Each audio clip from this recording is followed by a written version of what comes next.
untuk misalnya kita lihat dari operation butuh enablement, butuh asset management dan lain-lain. Jadi masing-masing departemen itu punya kebutuhan berbeda-beda dan departemen itu banyak sekali. Jadi kebayang kalau misalkan IT sendiri yang orangnya misalkan bisa terhitung jumlahnya harus membuat sebanyak itu aplikasinya. Nah, disitulah muncul ada sebuah platform yang bisa digunakan untuk mengembangkan banyak aplikasi yang tadi kita lihat di sini berdasarkan role, berdasarkan kebutuhannya. Dan aplikasi itu bisa ditaruh di dalam satu platform yang bisa membantu user untuk membuat aplikasi secara cepat. Seperti Power Platform. Nah, kalau Bapak dan Ibu sekalian lihat dari gambar yang di-sharingkan ini, Power Platform ini sebenarnya ada 3. Ada satu lagi tambahan baru saja rilis, namanya Power Virtual Agent. Nah, mungkin saya jelaskan dulu, Power Apps ini adalah platform yang dapat digunakan oleh user untuk membuat aplikasi secara cepat, secara low code, atau bahkan no code, tanpa coding sama sekali. Kalau misalkan biasanya kita membuat aplikasi dengan ribuan baris code, nah ini dengan Power Apps kita hanya tinggal drag and drop. Feel-nya itu benar-benar drag and drop, lalu kalau misalkan memang ada logiknya, validasi, kita tinggal masukin semacam function seperti function Excel. Jadi ini memang diperuntukkan bisa digunakan untuk bisnis user langsung tanpa bantuan IT, tapi kalau misalkan memang sudah kompleks, biasa IT juga ikut turun tangan, seperti itu. Nah, lalu dilihat dari sisi Power BI. Power BI itu untuk visualisasinya, analitiknya. Jadi data yang memang sudah di-input oleh front end user misalkan dari Power Apps, data tersebut akan diolah dengan Power BI untuk menjadi visualisasi seperti chart, seperti grafik yang dapat dilihat oleh sisi manajemen misalkan. Lalu di sini ada lihat Power Automate. Power Automate ini workflow. Jadi workflow-nya nanti akan saya jelaskan tipe-tipenya ada apa aja sih Power Automate ini. Nah, untuk Power Apps dan Power BI dengan Power Automate juga, mereka punya data konektor. Nanti kita bisa lihat data konektornya apa aja.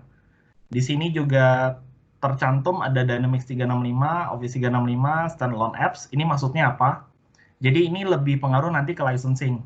Licensing dari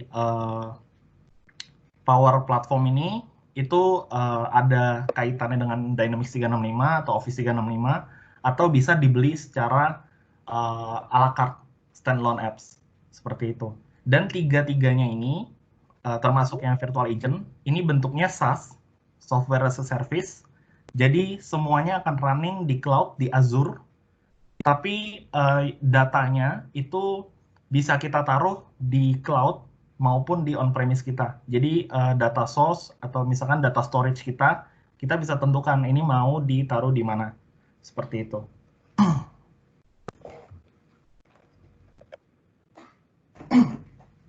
Ya, Microsoft Power Platform, ini yang tadi saya sebut, dia global scale SaaS, software as a service.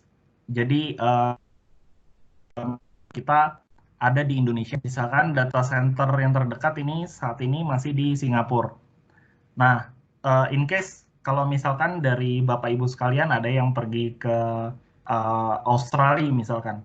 Nah, feel-nya dalam memakai aplikasi tersebut adalah sama. Kalau misalkan semuanya data-datanya misalkan ditaruh di Common Data Service dan aplikasi juga ditaruh misalkan di Power Apps. Power Apps karena running di Azure, di Australia pun atau di Amerika pun rasanya juga sama seperti itu. Nah, ini Power Apps. Jadi kita bisa membuat sebuah solusi yang bisa kita pakai di web browser maupun di mobile atau tablet kita. Seperti itu. Jadi dia dibuat aplikasi tersebut lebih kepada role spesifiknya apa. Jadi aplikasi-aplikasi tersebut bisa langsung digunakan oleh business user tepat sesuai dengan kebutuhannya apa. Seperti itu. Dia ini enterprise grade, connectivity juga tadi saya sebut bisa ke cloud, bisa on premise. Lalu kalau misalkan dari IT misalkan ngerasa nggak cukup nih, merasa nggak cukup, saya nggak mau nih cuma drag and drop aja, saya nggak mau cuma tampilan panel yang ada di Power Apps-nya aja. Saya pingin sedikit-sedikit code nih, misalkan. Dia juga bisa dimasukin namanya PCF, nanti mungkin saya akan share di akhir. Lalu nanti bisa dimasukkan, bisa diintegrate ke dalam aplikasi yang dibuat oleh Bapak dan Ibu sekalian. Nah, ini contohnya, ini Canvas App, Canvas Application yang biasa digunakan oleh front-end user untuk input data segala macam. Jadi ini desainnya bebas, bisa di desain sesuai dengan kebutuhan, sesuai dengan keinginan.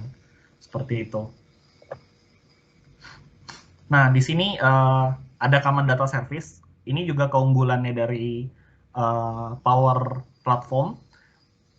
Punya namanya Common Data Service, semacam database, tapi tidak terbatas hanya untuk menyimpan data.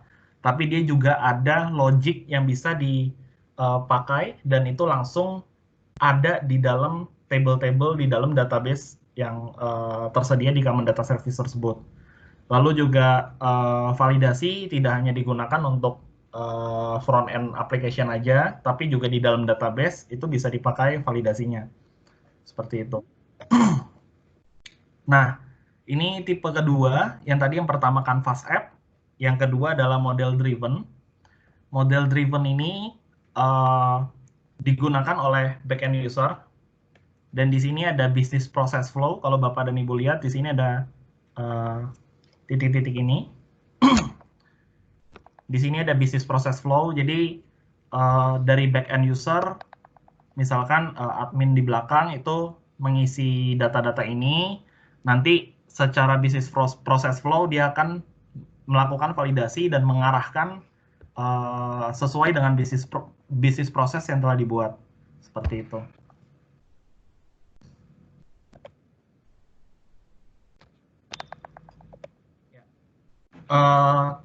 Dengan Common Data Service yang tadi saya juga sudah jelaskan, dia juga bisa menjadi focal point, jadi titik integrasi untuk digunakan oleh Power Platform maupun dengan aplikasi buatan kita, buatan custom di luar Power Platform tersebut.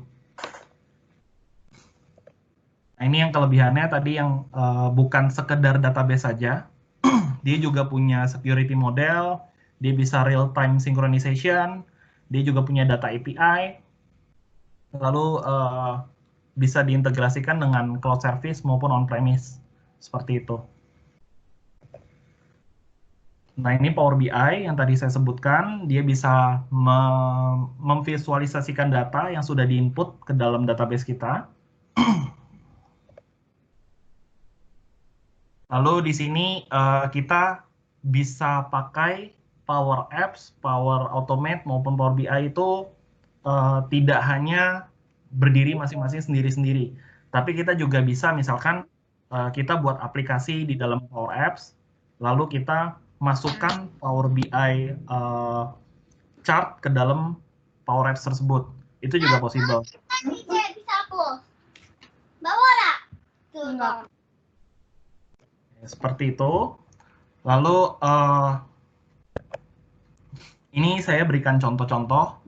Jadi contohnya misalkan dari HR, dari tim Human Capital itu bisa membuat aplikasi di Power Apps ini.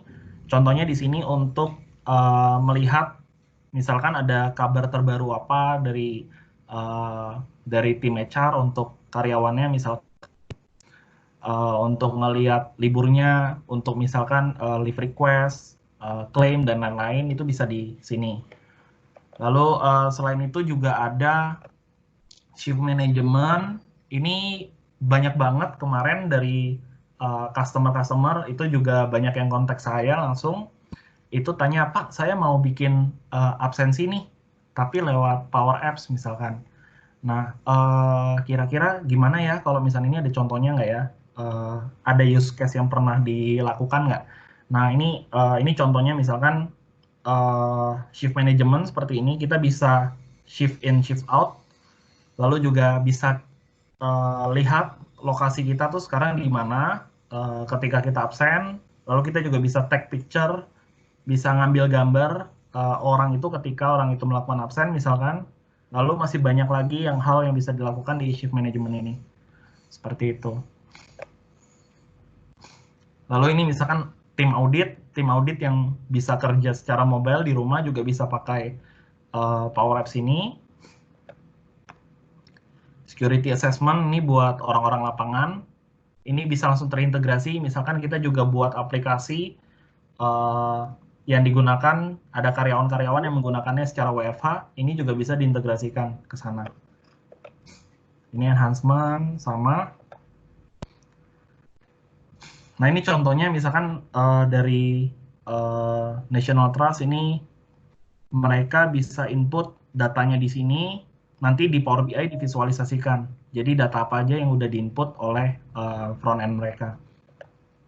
Nah, ini saya cerita sedikit dari Autoglass. Autoglass ini punya seseorang, ini namanya Martin Lee. Orang tersebut nggak punya pengalaman coding sama sekali.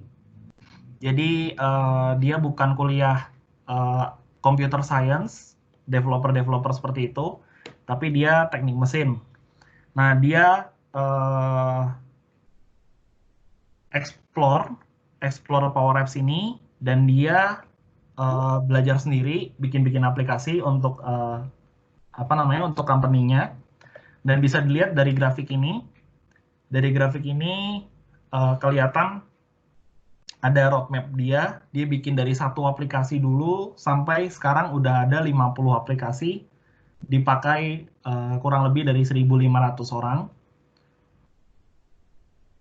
Dan ini karena sifatnya Power Apps, sifatnya SaaS, cloud, jadi bisa dipakai khususnya untuk Bapak dan Ibu sekalian yang kerjanya misalkan WFH, ini bisa dibuat menjadi solusi untuk sebagai platform yang bisa menghandle aplikasi SaaS.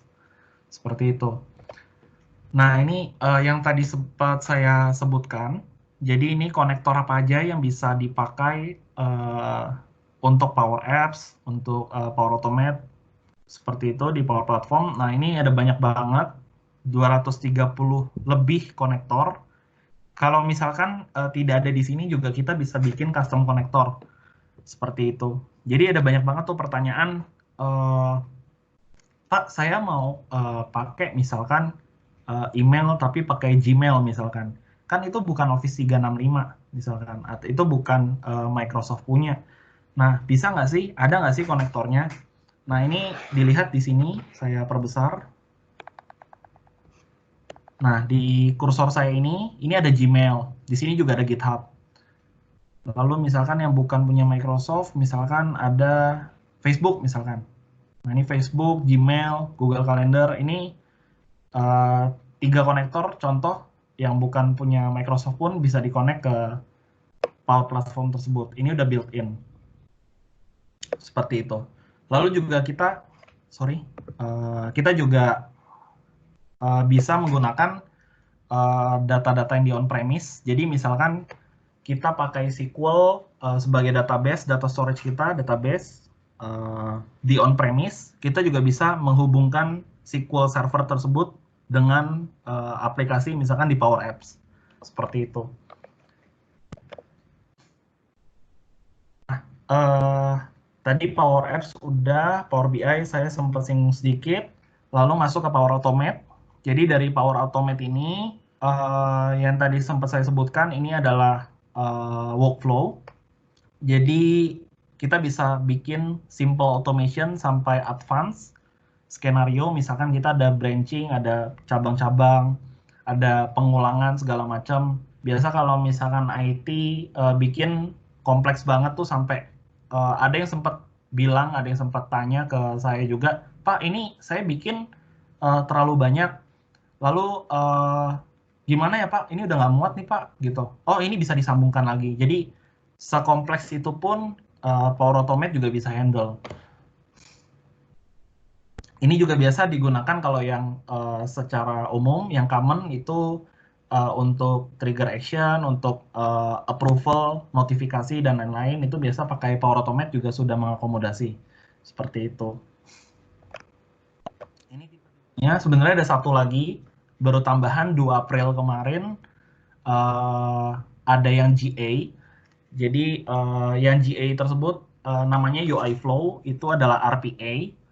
Jadi robot process automation itu kita bisa merekam aplikasi kita, habit kita dalam melakukan input ke aplikasi seperti apa, lalu kita set kondisinya seperti apa, kita tes, dan itu bisa kita pakai sebagai RPA. Lalu selain itu juga ada 4 lain di sini. Schedule, kita jadwalkan, misalkan hari Jumat setiap jam 5 sore mau ada notifikasi atau pengecekan ke sistem mana misalkan. Nah, itu bisa dilakukan di schedule flows, lalu automated flows by trigger. Misalkan ketika ada seseorang submit apa, dia akan langsung melakukan action-action apa yang sudah ditentukan di workflow tersebut. Lalu instant flow menjalankan aplikasi sesuai dengan trigger manual dari orang bersangkutan. Dan yang terakhir BPF, ini yang saya sebutkan berhubungan dengan model driven tadi. Jadi BPF ini biasa ada tanya, Pak saya kalau pakai misalkan Office 365 gitu, udah ada BPF-nya nggak sih?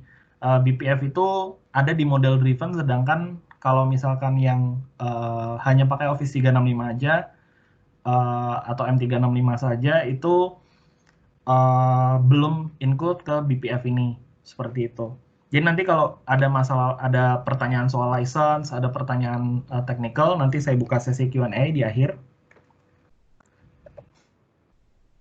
Nah, yang sedikit lagi, ini untuk audiensnya Power Platform. Jadi Power Platform sendiri itu lebih ditujukan untuk di bawah ini bisa dilihat ada ProDev, ada Citizen. Nah, mereka ini Power Platform ini lebih ditujukan ke citizen developers, di mana citizen developers ini yang bukan background-nya developer atau punya formal coding experience. Nah, mereka yang ditujukan supaya mereka bisa bikin aplikasi sendiri seperti itu.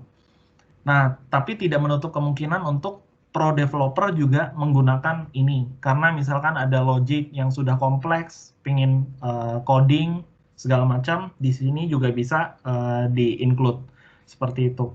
Lalu juga ini more into internal application, jadi lebih kepada internal application, tapi tidak menutup kemungkinan juga untuk dipakai oleh eksternal. Eksternal itu Power Apps ada lagi di luar Canvas dan model driven, namanya portal, itu semacam website. Jadi kalau misalkan Bapak dan Ibu sekalian buka misalkan google.com, google.co.id misalkan, nah seperti itu gambarannya. Nanti dari eksternal akan buka website, lalu akan dihubungkan dengan CDS yang langsung terintegrasi dengan Power Apps application yang ada di internal, seperti itu. Ini gambarannya, dulu namanya Microsoft Flow, ini sekarang udah berubah jadi Power Automate.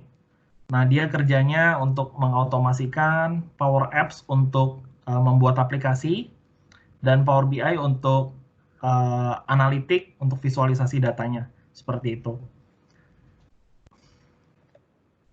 Nah, kurang lebih itu sampai sini dulu secara konsep Power Platform. Mungkin ada yang mau bertanya?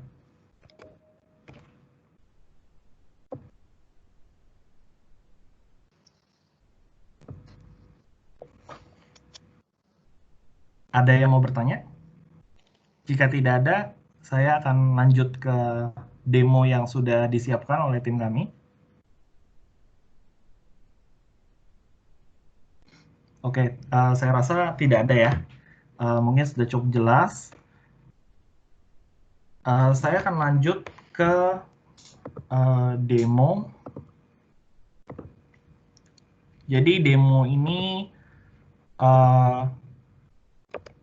dari tim kami menyediakan data storage itu berupa SharePoint. Jadi SharePoint ini sebagai data storage kami, lalu Power Apps sebagai aplikasi front end yang dapat digunakan oleh front end user, oleh business user, lalu diotomasikan oleh Power Automate untuk pembuatan validasi atau pembuatan notifikasi dan lain-lain seperti itu. Nah, use case yang mau kami demokan hari ini berhubung dengan PSBB, berhubung dengan pembatasan sosial berskala besar.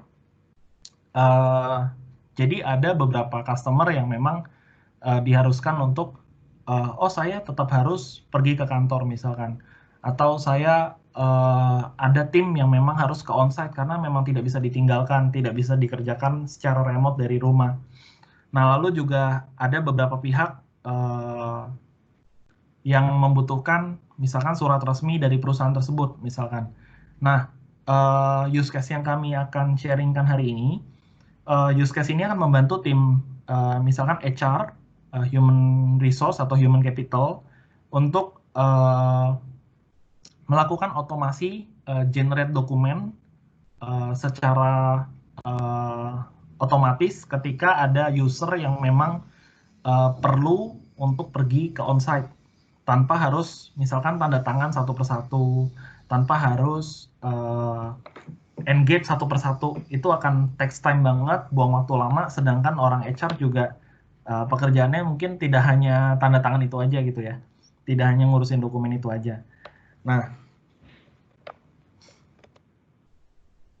saya sharingkan dulu aplikasinya bentuknya seperti apa.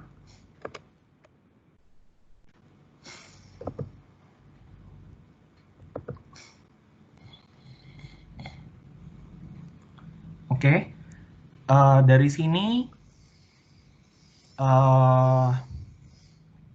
ini aplikasinya kurang lebih seperti ini. Saya dan tim buat hanya satu screen ini aja. Ini gambaran seperti Microsoft Form. Kita buat form gini. Tapi Power Apps bisa digunakan tidak hanya buat satu screen seperti ini aja. Ini bisa banyak screen-nya nanti. Jadi use case-nya itu nanti user akan melakukan input data di sini. Seperti namanya, nomor KTP-nya, nomor karyawannya berapa, departemennya dari mana misalkan. Nah, ini dari tanggal dan nomor surat ini sudah di-generate by system. Jadi user tidak perlu mengisi lagi, ini contohnya. Nama lengkap misalkan, nanti saya lakukan di akhir. Lalu selain itu, kami juga ada buat SharePoint. Jadi ini kami sediakan satu SharePoint site. Site ini isinya ada satu dokumen generator.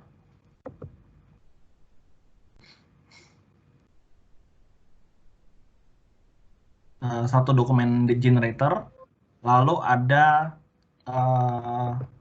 satu SharePoint list. Ini untuk trigger workflow-nya. Ini supaya kelihatan aja untuk Bapak dan Ibu. Jadi ketika kami submit di Power Apps, datanya akan tersimpan di sini sebagai gambaran aja, gitu. Tapi tanpa list ini pun workflow juga sudah bisa berjalan langsung diintegrasikan ke Power Apps-nya. Nah, kami juga ada buat master data ID di sini. Master data ID ini yang menunjukkan ini surat keberapa, seperti itu. Nah, selain itu, yang akan saya tunjukkan satu lagi, ini tampilan workflow Power Automate. Home-nya seperti ini, kurang lebih. Lalu bisa pilih My Flow. Di sini ada My Flow, ada Team Flows. Bedanya My Flow itu hanya saya yang bisa ngelihat, Team Flows ini sudah di-sharingkan ke beberapa orang. Jadi ownernya tidak hanya satu. Jadi ini udah ada tim saya, partner saya juga punya. Jadi ada di tim flows. Ini workflow yang sudah kami siapkan.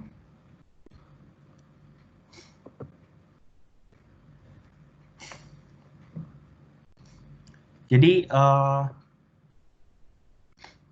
ini workflow-nya. Mungkin saya jelaskan secara singkat aja.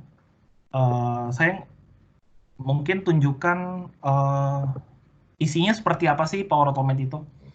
Jadi Power Automate itu kita tidak melakukan coding sebanyak ribuan code gitu, tapi kita hanya tinggal klik, lalu tinggal pilih aja, seperti itu. Lalu di sini udah tersedia dynamic content. Dynamic content itu apa? Jadi misalkan kita butuh ID di sini, update new file properties. Kita butuh ID, kita tinggal klik, dia sudah menyediakan dynamic content di sini. Yang tinggal kita pilih, oh dia dari konektor apa, kita tinggal pilih, kita tinggal klik. Misalkan contohnya dari concat nomor surat. Saya klik, dia langsung masuk ke sini. Jadi kita nggak perlu lagi ngetik, tinggal klik, klik, klik, seperti itu. Oke, saya jelaskan sedikit workflow-nya. Jadi di workflow ini nanti dia akan melihat trigger data yang telah diinput ke dalam SharePoint list yang tadi saya tunjukkan di SharePoint sini. Nah ini, di sini dia akan melihat trigger dari sini. Lalu dia ambil, lihat master data ID-nya, lihat ini surat keberapa. Ini ada sedikit validasi di dalam workflow-nya. Lalu dia melakukan generate nomor surat. Ini yang tadi saya sebutkan. Jadi dia generate nomor surat langsung dari workflow, tidak dilakukan secara manual oleh user. Lalu dia akan membuat sebuah file baru dengan nomor surat, dengan data yang sudah diinput oleh user, dan file tersebut pada akhirnya akan dikirimkan ke dalam attachment di email ke user tersebut. Seperti itu. Nah, di SharePoint ini kami menggunakan ini satu template. Oh, saya share screen desktop sebentar.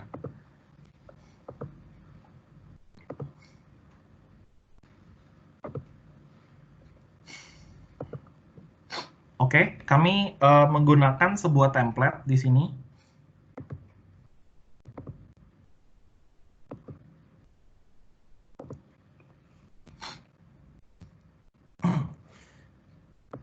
Jadi template ini sudah disiapkan. Ini ada logo perusahaannya. Lalu di sini kami menggunakan QuickPart. Di sini kalau misalkan Bapak dan Ibu sekalian lihat ada nama lengkap, nomor KTP, nomor karyawan. Itu kami semua ambil dari QuickPart. Dari sini. Dari dokumen properti ini. Seperti itu.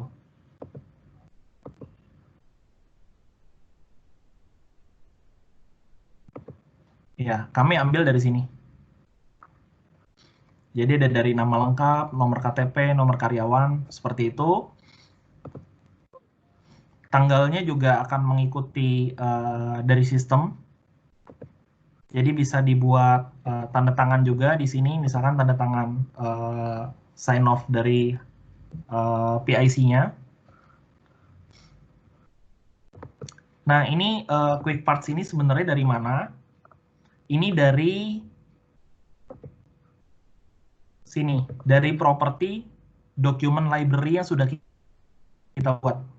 Jadi buatnya juga gampang, buatnya juga mudah, tinggal diklik add column sini, lalu pilih tipe datanya, diisi namanya apa, di save, sudah terbuat. Seperti itu, dan nanti akan muncul di dalam Word masing-masing user yang mengerjakan ini. Seperti itu. Nah, lalu dari dokumen ini nanti dia akan generate sebuah dokumen baru, dan nanti ini akan di-convert menjadi PDF untuk dikirim ke email user bersangkutan. Seperti itu. Nah, mungkin saya akan jalankan aja aplikasinya seperti apa, supaya ada gambaran, ada visualisasinya. Saya pilih misalkan nama lengkapnya Agus Alven Rando. Nomor KTP-nya saya pilih 777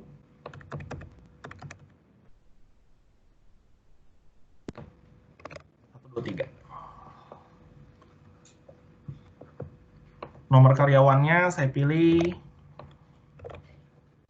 lalu dia departemennya misalkan General Fair. Oh, nomor KTP yang Anda masukkan salah. Jadi di Power Apps ini yang tadi sempat saya sebutkan, ini bisa dimasukkan validasi. Di nomor KTP ini, saya perlu memasukkan 16 digit, tidak boleh kurang, tidak boleh lebih. Jadi saya misalkan tulis 1, 2, 3, 4, 5, 6, 7, 8, 9, 0, perlu, ini sudah 10, saya masukkan lagi 6, 6, 7, 8, 6, 7, 8. Ya, ini sudah 16, saya klik. Oke, dia sudah sukses. Nah, dari sukses ini kita bisa lihat ke SharePoint sebagai data storage kita. Ini saya refresh. Datanya sudah masuk ke sini, namanya Agus Alvenando, nomor KTP-nya sekian, nomor karyawannya sekian, dia departemen apa, tanggal hari ini adalah tanggal 17. Seperti itu. Nah, nanti dari workflow, dari Power Automate sendiri, dia punya history. Nah, ini historinya bisa dilihat di sini, ada success, ada di cancel, misalkan ada failed, ada yang running. Kita juga bisa lihat di sini historinya secara lengkap.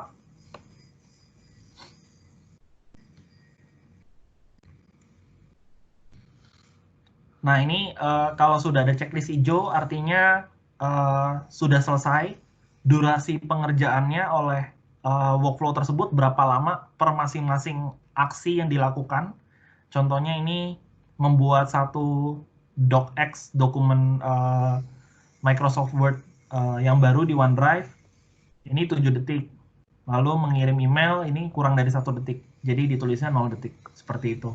Dan kalau IT misalkan ada audit atau misalkan pengen ngelihat secara detail, di sini juga ada detailnya. Melakukan apa saja, misalkan inputannya dari workflow adalah seperti ini.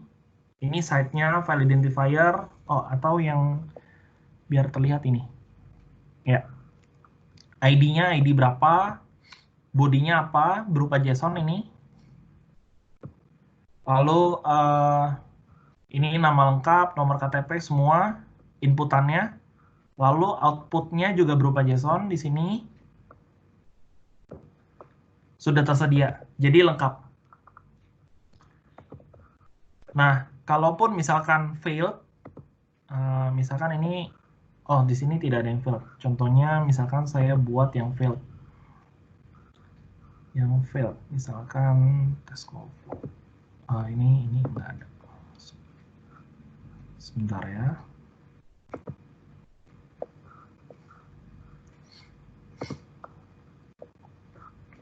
Nah, ini misalkan di sini ada yang failed. Di sini bisa terlihat error detailnya. Jadi modified by siapa misalkan. Has been modified. Kalau sudah dimodified, dia nggak bisa.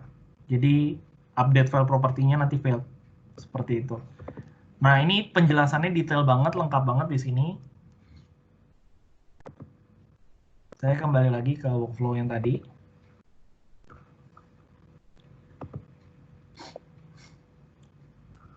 Nah, di sini di akhir ada dibuat pengiriman email berupa attachment. Jadi tadi user bersangkutan hanya menginput melalui aplikasi di Power Apps. Dan hasilnya akan berupa seperti ini. Nah, ini kalau misalkan terlihat, ada dokumen PSBB baru telah dibuat. ID-nya 2. Lalu isinya dokumennya adalah sebagai berikut. Nah, ini benar-benar dari template yang tadi sudah kita buat, dari quick parts yang sudah kita set, itu akan di-input oleh workflow, oleh sistem. Jadi dari tim human capital sendiri tidak perlu melakukan input secara manual satu persatu, ubah nomornya, manage ID keberapa, surat keberapa. Lalu di sini sudah di-input semua. Ini namanya Agus Alfenando, nomor karyawannya berapa, KTP-nya berapa, lalu tanggalnya juga langsung terinput. Jadi tidak masalah dia mau buat hari ini atau besok atau kemarin misalkan, seperti itu. Nah, kurang lebih kalau dari demo yang bisa kami tunjukkan adalah sebagai berikut. Sampai sini ada pertanyaan?